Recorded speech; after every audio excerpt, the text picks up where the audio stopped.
In this video, we're looking at selection methods in Creo Part 3. And in this case, we're looking at intent edges. Okay, so if we have a look at this, intent edges are sort of based on feature definition, how a feature was created. If we have a look at an example, okay, so if we go edit definition on this cut feature, this was created as an extrude feature in this direction here. It created this geometry based on the sketch that we created. Now, when we do that, what we can do is if we come over to this edge here, you can see at this point, that's just an edge, and I can select that. And look, I can select these other edges using control if I want to, right? And that's no issue.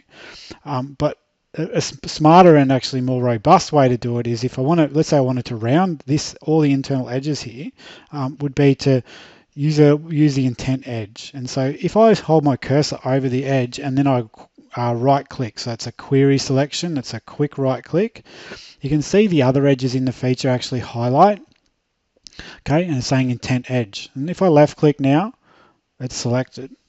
So that's great, and now I can just do whatever I want to do with that. So I can say, right, I want to make those edges have a round value of 10. All right, so that's fine.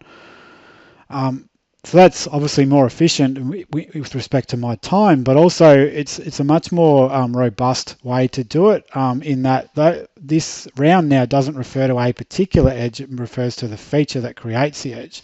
And what that allows us to do is to make pretty significant and drastic changes to the original sketch so that we can effectively just delete everything, right? And we'll put back in a different shape. So we'll do maybe a star.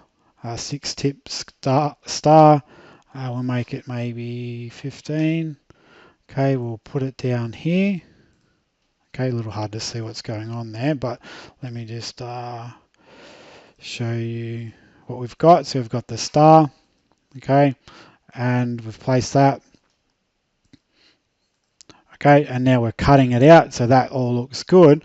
And now in this next step's where it's really smart, because what you can see is it's actually gone in, and if we go back into here, it's actually put a round on every one of those edges. So concave and convex edges. So any edge that's creating that feature. So you can see sort of what sort of benefit that might offer. All right, so that's intent edges in Creo.